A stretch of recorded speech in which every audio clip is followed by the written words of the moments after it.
It is 2 p.m. Friday, the 11th of October 2014 across eastern India, and Tropical Cyclone HudHud is quickly approaching the coastline. The latest forecast from the Joint Typhoon Warning Center is forecasting a landfall by early tomorrow afternoon, very close to Visakhapatnam, which is a city that has nearly 2 million, or in fact has a population over 2 million people. The maximum intensity is forecast to be around 110 knots at landfall, making this a severe tropical cyclone. You can see as of advisory number 13, the current initialized winds are set to 85 knots, but we are expecting those winds to increase to at least 100 knots before the next advisory is issued.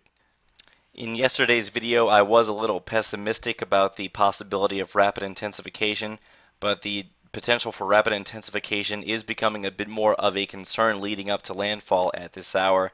Given the latest visible satellite trends, you can see that an eye is becoming more apparent by the hour, and the overall structure of the cyclone is improving considerably over 6-hour intervals. And it looks as though this storm is at least 100 knot intensity at the moment, which would be the equivalent of a Category 3 hurricane on the Atlantic Saffir-Simpson hurricane wind scale. And given that the storm still has about 24 plus more hours over open water, there is the potential that this storm could try to go ahead and achieve Category 4 intensity shortly before landfall. The enhanced infrared satellite view is also suggesting that the storm is becoming increasingly better defined and stronger. Some of the dark shaded colors are wrapping more and more around the eye, which is a sign that the eye wall is strengthening. The inner core is producing a lot of thunderstorms, and that is allowing the surface pressures to lower, and also the eye itself is becoming better defined, even on the infrared, over the past 3 to 4 frames. Perhaps even more impressive is the most recent local radar imagery from the coastal area, and you can see that the eye of Cyclone HudHud is now clearly visible as it approaches from the southeast, and this eye is becoming more clear and better defined. Even on the radar imagery, we have very high DBZ returns within the southern and western eye wall. Now, the eastern and southeastern part of the storm is not being fully picked up by the radar yet. As you can see, that part of the storm is still well beyond 250 kilometers away from the radar, so it's not going to be able to pick up the southern or eastern half of the storm just yet. But again, this is a very healthy looking structure, and now that the inner core is more than being well established, this is going to be the time over the next 12 to 18 hours to really monitor HudHud for the potential of rapid intensification into the equivalent of a Category 4 storm. It's already a very formidable storm at Category 3 intensity, and there's already going to be a lot of damage, power outages, flooding, you name it. But if we see additional rapid intensification, that is only going to compound the landfall concerns that we have, especially in an area that has such a high population density. This is a quick look at the forecast track from the India Meteorological Department, and technically they have the center of the storm passing just to the northeast of Visakhapatnam. Now, even with this track, though, the area would still receive cyclone force winds and just about the full brunt of the cyclone. Nonetheless, I would still argue that the Joint Typhoon Warning Center has a better handle on the current track, as it looks like, based on satellite imagery and the most recent model data, that the eye will either pass directly over or just to the south of the city. It should also be emphasized that in terms of storm surge, there will be significant water level rise near where the eye crosses the coastline and immediately to the north and east of where the center is making a landfall, as this is going to be where the southeast winds are strongest, and those southeast winds are going to help push that water into the shoreline.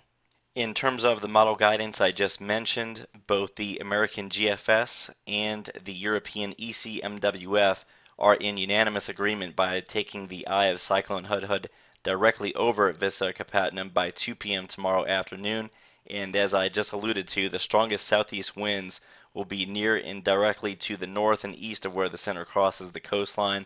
This is going to be the area that will witness the greatest risk of life-threatening storm surge. So if you are in any bit of a low-lying area right along the coastline here, you're going to want to go ahead and try to find higher ground or potentially evacuate before conditions get any worse later on tonight and into tomorrow. On the contrary, areas to the southwest of where the center crosses the coast will be seeing offshore winds, and these winds will help to keep the storm surge to a minimum in these areas. Now, there have been a lot of comparisons to Cyclone Phelan, which was a severe Category 5 cyclone across the Bay of Bengal at exactly this time last year, and there was a lot of concern that Cyclone Phelan was going to be worse than Katrina as it was approaching the east coast of India. But luckily, as you can see here, this is an image taken from last October as the storm was crossing the coast. The storm was undergoing a natural structural change, which resulted in weakening shortly before the eye made it to the coast, and you can see that the eye really is not even all that discernible on the visible imagery as Phelan was making landfall.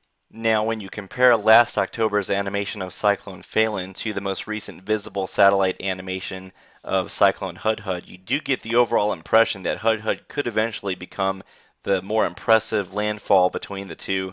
And although there were a lot of preparations ahead of Cyclone Phelan last year, there were still 45 fatalities.